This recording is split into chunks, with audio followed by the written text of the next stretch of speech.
माझ्या विद्यार्थी मित्रांनो, आज आपण साहित्य मंथन भाग 1 मधील तिसऱ्या पाठाचं अध्ययन करणार आहोत। त्या तिसऱ्या पाठाचा शीर्षक आहे शेतकऱ्यांची परिस्थिती। लेखक आहेत महात्मा फुले। लेखकाचा अल्पसा परिचय। ज्योतिराव गोविंदराव फुले, जन्म 1827 तर मृत्यू 1890। एकूण 63 वर्ष ज्योतिराव जगले। त्यांना खांद्याला खांदा देऊन त्यांच्या कार्यामध्ये वाटेकरी असणारी त्यांची धर्मपत्नी सावित्रीबाई फुले या दाम्पत्यांनी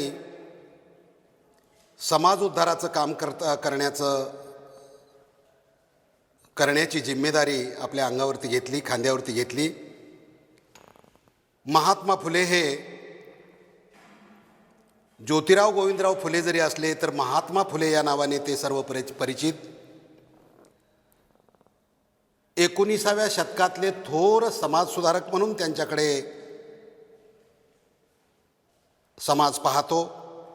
ते समतेचे पुरस्कर्ते, त्याचबरोबर स्त्री आणि अस्पृश्यांचे उद्धारक म्हणून त्यांच्याकडे पाहिले जाते।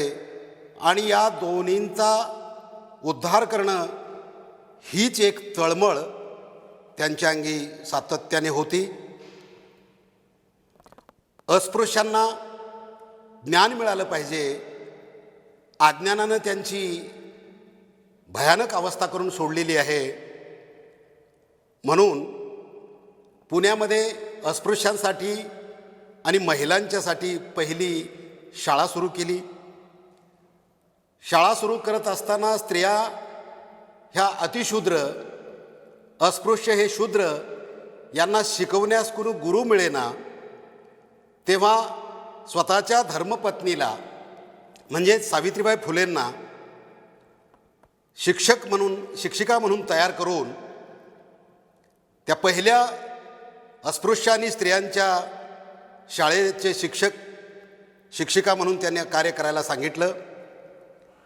शिक्षण तळागाळापर्यंत गेलं पाहिजे ही त्यांची तळमळ होती आणि ते पोहोचवण्यासाठी आयुष्यभर अफाट कष्ट सोसले।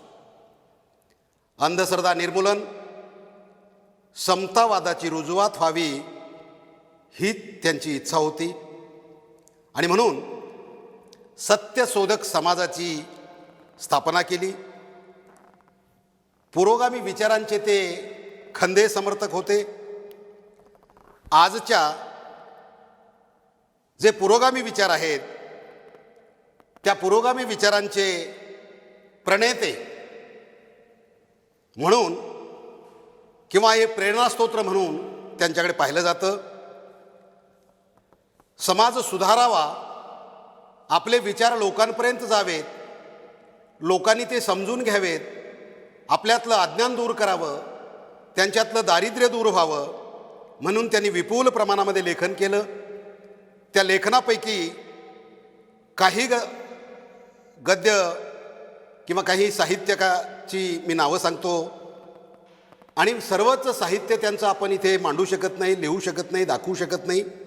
अखंड आदी काव्यरचना, प्रसिद्ध असणारा गुलामगिरी, शेतकऱ्याचा आसूड, सार्वजनिक सत्यधर्म असे विपुल प्रमाणामध्ये त्यांचं लेखन झालेलं आहे। आता या पाठातून संदेश काय द्यायचा होता, शेतकऱ्यांची परिस्थिती, या पाठातून लेखकाला काय संदेश द्यायचा होता तो आपल्याला बघणं गरजेचं आहे। या पाठ त्यांनी लिहिला कशासाठी, त्यातून काय समाजाला प्रबोधन करायचं होतं, तर त्यांचं म्हणणं असं होतं, आपला शीर्षकच असा आहे शेतकऱ्यांची परिस्थिती। त्या शीर्षकाची सार्थकता त्या पाठातून आपल्याला दिसून येते। ती कशी, तर दारिद्र्याने गांजलेल्या शेतकऱ्यांची बाजू घेऊन तत्कालीन इंग्रज सरकारबरोबर ते भांडले। सरकारच्या अन्यायी आर्थिक धोरणातील विसंगती आक्रमक शैलीमध्ये त्यांनी मांडली. एखाद्या व्यक्तीबरोबर भांडण करणं, एखाद्या गटाबरोबर भांडण करणं, एखाद्या समूहाबद्दल भांडण करणं सोपं असतं, पण सरकारबरोबर भांडण करणं खूप कठीण असतं. तरीही आक्रमक शैलीमध्ये इंग्रज सरकारला खडे बोल सुनावण्याचं काम त्या काळामध्ये महात्मा ज्योतिबा फुले यांनी केलं. सरकारचे धोरण कसे चुकते आहे हे सरकारला दाखवून दिलं, हे स्पष्ट करण्याचा प्रयत्न केला. इंग्रज सरकारच्या कामगारांची आणि शेतकऱ्यांची तुलना करून त्या दोघांच्या जीवनमानामध्ये, जीवनशैलीमध्ये किती अंतर आहे. ही माणसं आहेत, तीही माणसं आहेत, पण माणसं म्हणून जगत असताना कोण कशा पद्धतीनं जगतं याची तुलना फार सुंदर रीतीने या पाठाच्या रूपाने करण्याचा प्रयत्न त्यांनी केलेला आहे. आणि यामधून महात्मा फुले यांचा शेतकरीविषयीचा कळवळा व अन्यायाविरोधची चीड व्यक्त झालेली आपल्याला या पाठातून पाहायला मिळते. तेव्हा प्रत्यक्ष सुरुवात करत असताना शेतकऱ्यांची परिस्थिती या पाठामध्ये केवळ ब्रिटिशांशी भांडण करायचं, वाद घालायचा, त्यांच्या उणिवा काढायच्या, विषमतेवर बोट ठेवून त्यांच्याशी वाद घालायचा हाच मानस नव्हता, तर शेतकरी कंगाल पद्धतीचं जीवन जगतोय, दारिद्र्यामध्ये जीवन जगतोय, आणि तो जगत असताना त्याच्यावर सरकार काय उपाय करू शकतं हे सुद्धा सांगण्याचा प्रयत्न केलेला आहे. ते उपाय असे की शासनाचं 1 अरब रकमेचं व्याज जे आहे ते जर शेतकऱ्यांना माफ केलं, त्यांच्या माती न मारता, त्यांच्याकडून वसूल न करता तिथं जर माफी केली, तर शेतकरी आणखी थोड्या चांगल्या पद्धतीनं तो जगू शकतो, तो थारी लागू शकतो, तो स्थायिक होऊन आनंदानं राहू शकतो. त्याशिवाय परदेशात वाचलेली रक्कम खर्च न करता शेतकऱ्यावर खर्च करावी, अशा पद्धतीचे सुद्धा उपाय त्यांनी सांगितलेले आहेत.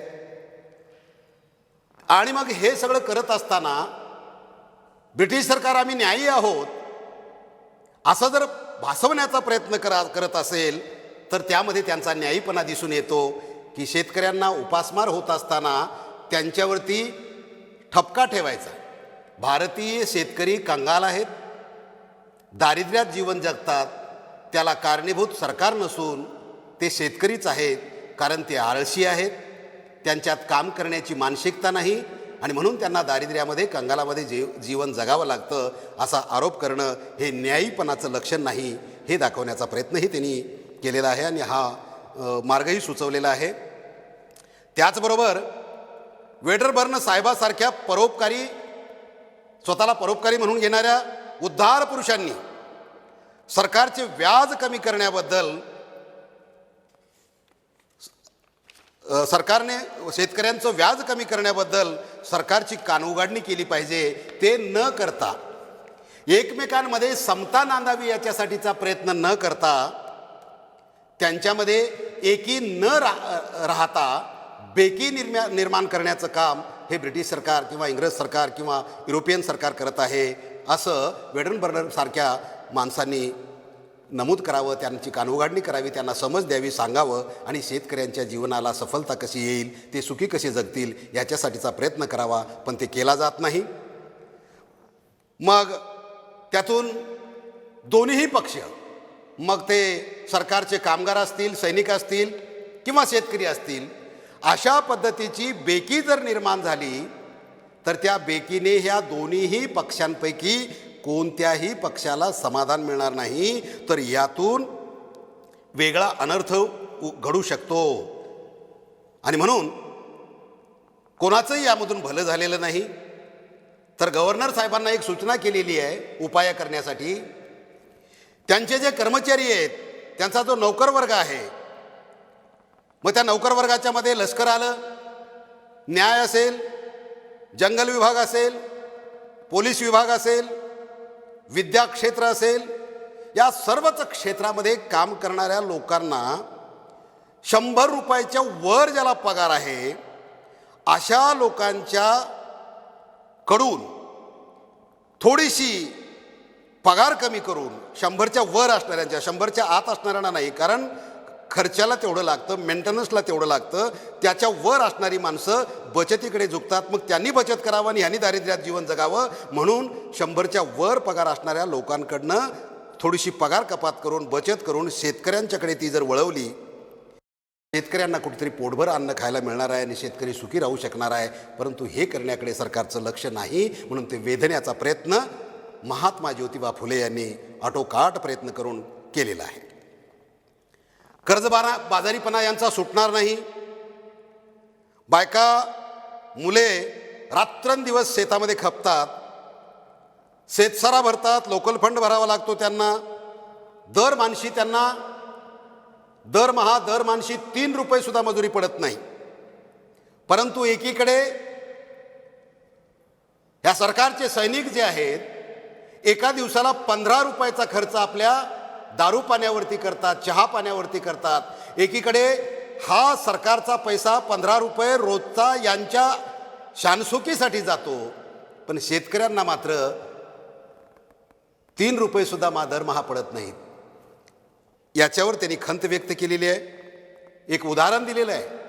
8 बैलाचं शेत करणारा माणूस, 8 बैलाचं कुणबी करणारा माणूस म्हणजे मोठा शेतकरी, तरीही तो शूद्र आहे.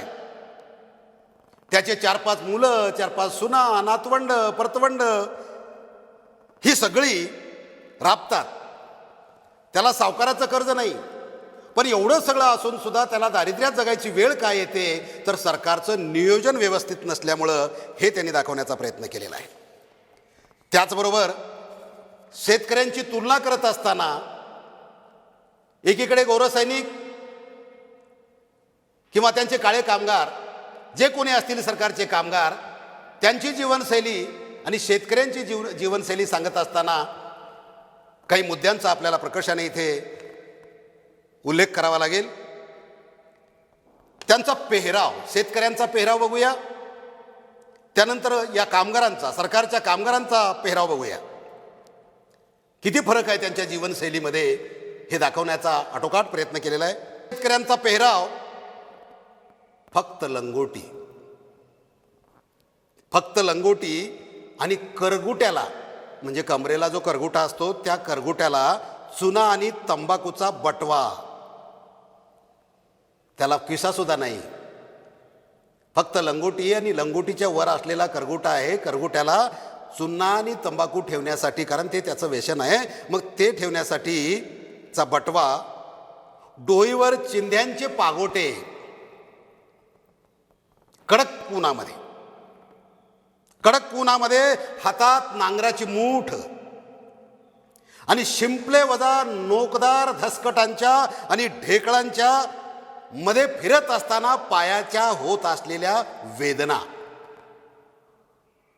हे सगळं जर बघितलं तर हे करता करता बैलांशी, नांगराशी झटावं लागतं. याला सुट्टी नाही, त्याला विसावा नाही.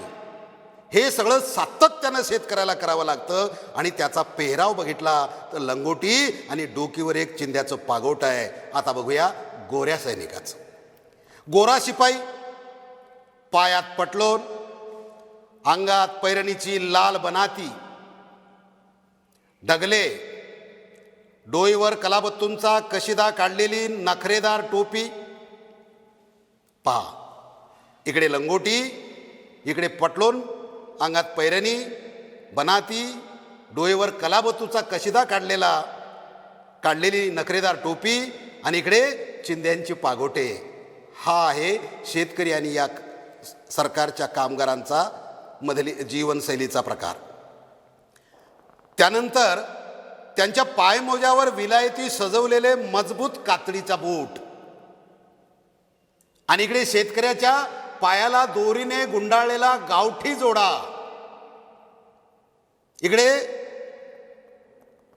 विलायती बूट, वर्ण पायमोजे, कमरेवर कातड्याचा तोस्तान, खांद्यावर चापाची बंदूक आणि दररोज सकाळी किंवा संध्याकाळी हवेशीर मैदानामध्ये अर्धा तास परेडची कसरत करण्याचं काम एवढे कष्ट करतात, तर त्यांना तेवढा पगार, त्यांची जीवनशैली तशी. तर इथे मात्र नांगराची मूठ हातामध्ये आहे, ढेकळांच्या मध्ये, दसकटामध्ये, नोकदार दसकटांच्या मध्ये जे पायाला लागतात आणि रक्त भळाभळा निघतं, अशा अवस्थेत जगणाऱ्या शेतकऱ्याचं उत्पन्न मात्र महिन्याला किती आहे, तर 3 रुपये सुद्धा पडत नाही. अशा पद्धतीची तफावत आहे. ही तफावत सरकार मायबापला आवडत असेल, परवडत असेल, दिसत असेल, तरीही त्याच्याकडे दुर्लक्ष का? आता या शेतकऱ्यांचा पिढीजात पोशाख जर बघायचा असेल तर पिढीजात पोशाख काय आहे? एक जाडाभरडा खादीचा दुहेरी मांडचोळणा, बंडी, पासोडी, खारवी पागोटे. आता मांडचोळणा म्हणजे दुहेरी, ते पूर्वीच्या काळामध्ये चोळणे वापरायचे, बेल बॉटमसारखं मोठा हे असलेलं. बंडी म्हणजे एक बनेनसारखा प्रकार. पासोडी म्हणजे खांद्यावर, वारकऱ्यांच्या खांद्यावर जशी पाठीमागं आणि पुढं साहित्य ठेवण्यासाठी असते तशी पासोडी.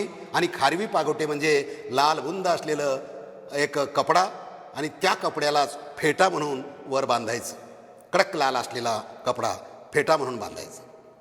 हा त्यांचा पिढीजात पोशाख.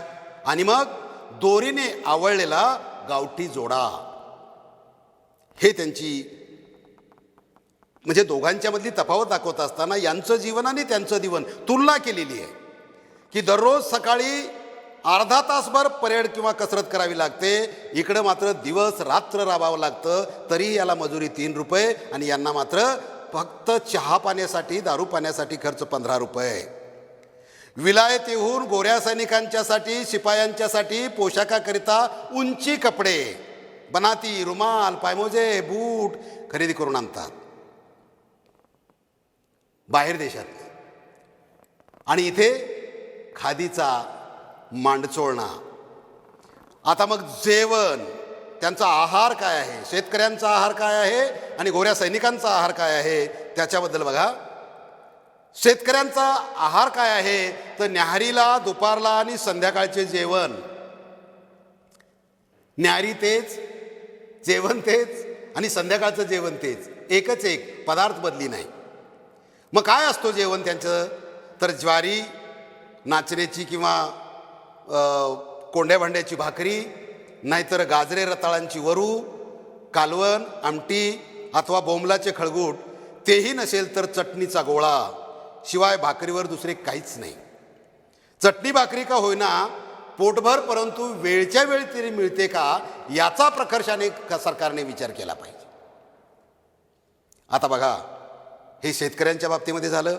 आता गोऱ्या सैनिकांच्या बाबतीमध्ये, गोऱ्या सैनिकांना सरकार खाण्यापिण्यासाठी उत्तम प्रतीचा गहू, उत्तम प्रतीचे तांदूळ, डाळ, निकोप गाई. आता निकोप गाई तर त्या निकोप म्हणजे निरोगी असणाऱ्या गाईचं मांस खाऊन हे सैनिक, हे कामगार दणकट मजबूत राहिले पाहिजेत म्हणून निकोप असणाऱ्या, निरोगी असणाऱ्या गाई आणायचं, शेळ्या आणायचं, मेंढ्या आणायचं आणि त्यांचं मांस यांना द्यायचं. विलायती, पॉर्टर वगैरे, आमली, दारू, निर्मळ तेल, तूप, दूध, साखर, चहा, मीठ, मिरच्या, गरम मसाला व सुरी, काटे. आता सुरी कशासाठी तर घरात ते कापण्यासाठी, काटे कशासाठी तर हातानं ते लोक जेवत नाहीत तर काट्यांनी अन्न सेवन करतात म्हणून त्यांना बाहेर देशातनं मागवलेले हे सगळं साहित्य. मग सुरी काटे बाहेरून आणतात, सर्व साहित्य बाहेरून आणतात, तुपापासून, तेलापासून, दुधापासून, साखर, चहा, मीठ, मिरच्या, गरम मसाला हे सगळं बाहेरनं आणलं जातं. आणि एवढंच नाही तर एका उत्तम ख्रिस्ती स्वयंपाक्याकडून, आचार्याकडून 3 वेळा, प्रत्येक वेळेला ताजा स्वयंपाक सिद्ध करून त्यांना जेवायला दिलं जातं. आणि या शेतकऱ्याला जे न्याहारीला केलं ते दुपारीला आणि दुपारीला राहिलं ते संध्याकाळी, अशी यांची जीवनशैली आहे. मग कोणती जीवनशैली उत्तम पद्धतीची आहे, गोऱ्या सैनिकांची की शेतकऱ्यांची? ही तफावत सरकारच्या निदर्शनात आणून देण्याचं काम महात्मा ज्योतिबा फुले यांनी केलं. आता त्यांचं घर आपण आतापर्यंत पाहिलं, त्यांचा पेहराव, त्यांचा आहार. आता त्यांचं घर बघूया. राहते घर, शेतकऱ्यांचं राहतं घर. शेतकऱ्यांचं राहतं घर कसं आहे? बैलांच्या गोठ्या शेजारी. कारण बैल हा त्यांचा करता कमविता दाता आहे, म्हणून बैलाशिवाय त्यांचं जीवन नाही. बैलांच्या गोठ्याच्या शेजारी असून त्यांच्या उशा पायथ्याशी सुद्धा त्यांची पिल्लावळ असते. मग काय असतं? वासरे असतात, करडे असतात, पारडी असतात, आणि ही सगळी बांधलेली असल्यामुळं चोहोबाजूनी मुतारीचा उबट घाण असा दर्प दुर्गंध येत असतो, घाण वास येत असतो. परत त्या वासामध्येच रोजची दैनंदिनी या शेतकऱ्याची जाते. हे झालं शेतकऱ्यांच्या बाबतीमध्ये. आता गोऱ्या सैनिकांच्या बाबतीत बघा. गोऱ्या सैनिकांना, कामगारांना राहण्यासाठी लाखो रुपये खर्च करून 2 मजली टोलेबंद बराकी बांधलेले आहेत, इमारती बांधलेल्या आहेत, 2-2 मजली. यांची झोपडीमध्ये एक खाट, खाटेच्या 4 पायांना बांधलेली वासरं, करडी, पारडी, बाजूला जनावरांचा गोठा, त्या जनावरांच्या गोठ्याचा मूत आणि शेणाचा वास, सभोवताली असणाऱ्या वासरांच्या शेणाचा मुताचा वास, आणि तशा घाण वाशेमध्ये यांनी जीवन जगावं. तर गोऱ्या सैनिकांनी मात्र त्यांना राहण्यासाठी लाखो रुपये खर्च करून 2-2 मजली टोलेजंग त्यांच्यासाठी बांधलेले आहेत. आणि एवढंच नाही तर त्यांना जिम, व्यायाम करण्यासाठी जिम असतं, त्या जिममध्ये लोखंडी खाटा आहेत. शेतकऱ्याच्या घरामध्ये लोखंडी खाट नाही, लाकडी खाट. कधी जमिनीवरच पडायचं, आणि एखाद्या करडानं, एखाद्या पारडेनं तिथं जर मुतलं तर ते त्यांच्या अंगाखालून जाणार, अंतरण भिजणार, पांघरण भिजणार, अशा दयनीय अवस्थेमध्ये ते जगत होते. तर या गोऱ्या सैनिकांच्या किंवा सरकारच्या कामगारांच्या साठी जिममध्ये लोखंडी खाटा, बिछाण्यावर उशी, त्याच्यासाठी पलंगपोस, ही अवस्था. त्याच्याबरोबर त्यांना धाबळीची सोय, वरून त्यांच्या त्या रूममध्ये रोषणाईसाठी हंडी, म्हणजे आपण झुंबर ज्याला म्हणतो की नाही, तसं झुंबर लोंबत आहे. बराकीच्या अंगणामध्ये स्नानासाठी स्नानगृह, त्यात फिल्टर केलेल्या पाण्याची तोटी, स्वच्छ आणि शौच कूप, म्हणजे आपण त्याला काय म्हणतो, हँडपंप किंवा मोटार बसवलेली असते. एक जमिनीमध्ये बोर मारून त्याला मोटार बसवलेली असते, आणि त्याचं पाणी फिल्टर होऊन त्यांच्या स्नानगृहामध्ये जातं. हे गोऱ्या सैनिकांच्या बाबतीमध्ये फिल्टर केलेले पाण्याची तोटी आणि स्वच्छ शौच कूप. तर शेतकऱ्यांच्यासाठी बघा, शेतकऱ्यांना पांघरण्यासाठी फाटके पटकर, मळकट वाकळ, गोधडी, अंतरण पांघरण हेच त्यांचं असतं.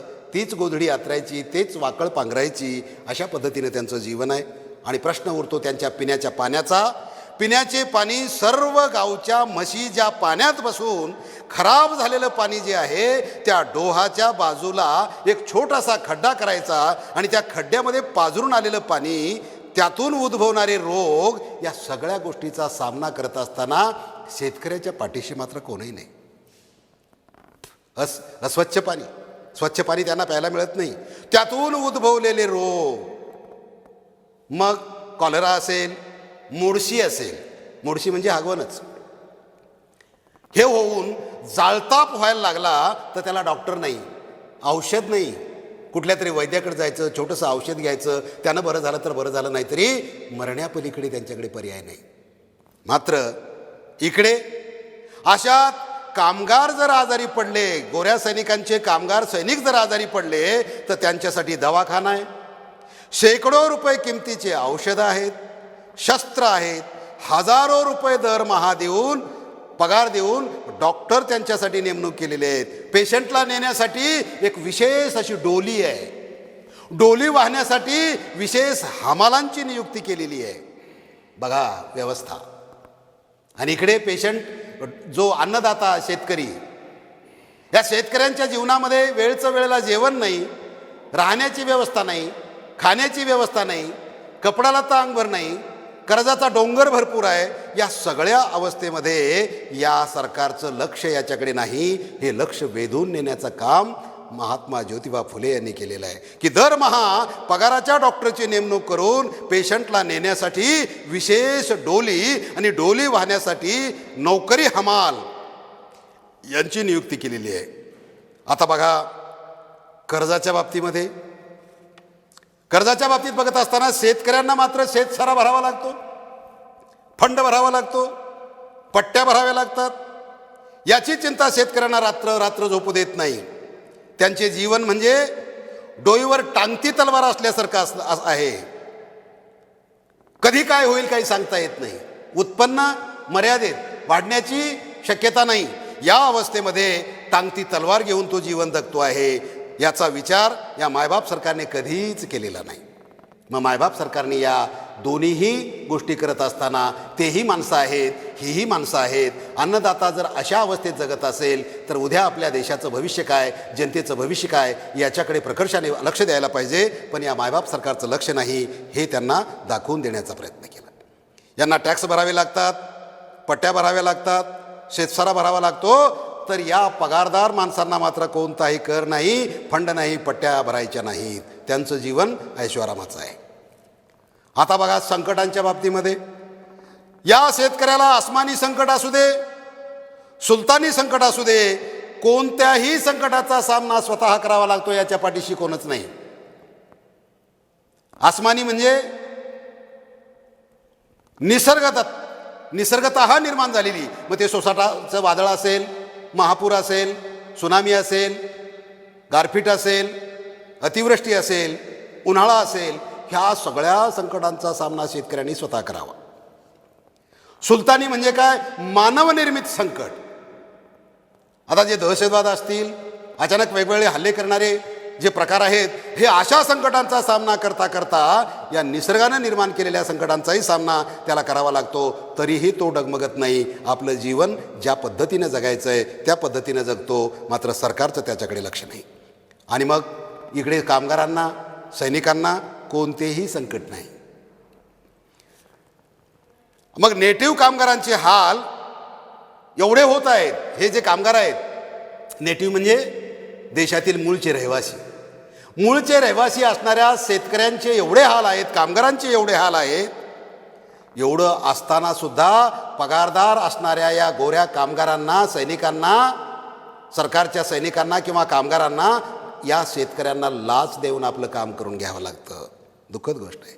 त्यांना लाच द्यायची गरज नाही, तर शेतकऱ्याला मात्र लाच दिल्याशिवाय काम होत नाही. ही त्याची हाल आहे. नेटिव्ह कामगारांची ही हाल आहे, शेतकऱ्यांची ही हाल आहे, इथल्या देशातल्या लोकांची ही हाल आहे. आणि मग एवढं होऊन सुद्धा त्या कामगारांच्या पुढे पुढे करायचं. तहसीलदार साहेब, तलाठी साहेब त्यांच्या समोर पुढं पुढं करायचं आणि पुढे पुढे करून लालून चालून करायची आणि आपलं काम करून घ्यायचं लाच देऊन. जर लाच देऊन पुढं पुढं करायची वेळ येत असेल तर याच्यासारखं लाजिरवानं जीणं ते कोणतं असणार आहे. पण त्यांच्या वाट्याला ते आलेलं आहे. आता आपण त्यांच्या शेतकरी आणि कामगारांच्या तुलनात्मक दृष्टीकडे पाहिलं, तुलनात्मक दृष्टीने विचार केला, हे पटवण्याचा प्रयत्न केला, निकराची झुंज दिली, सरकारबरोबर भांडले. सरकारबरोबर भांडणं सोपी गोष्ट नाही आहे, साधी गोष्ट नाही आहे. तरीसुद्धा एक धाडसी पोलादी पुरुष असल्यासारखं महात्मा ज्योतिबा फुलेंनी ब्रिटिश सरकारला भांडण्याचा प्रयत्न केला, संघर्ष करण्याचा प्रयत्न केला, शेतकऱ्यांचा प्रश्न सोडवण्याचा प्रयत्न केला. पण कठोर असणाऱ्या, निष्ठुर असणाऱ्या मायबाप सरकारला मात्र याची किंमत वाटली नाही, दया आली नाही.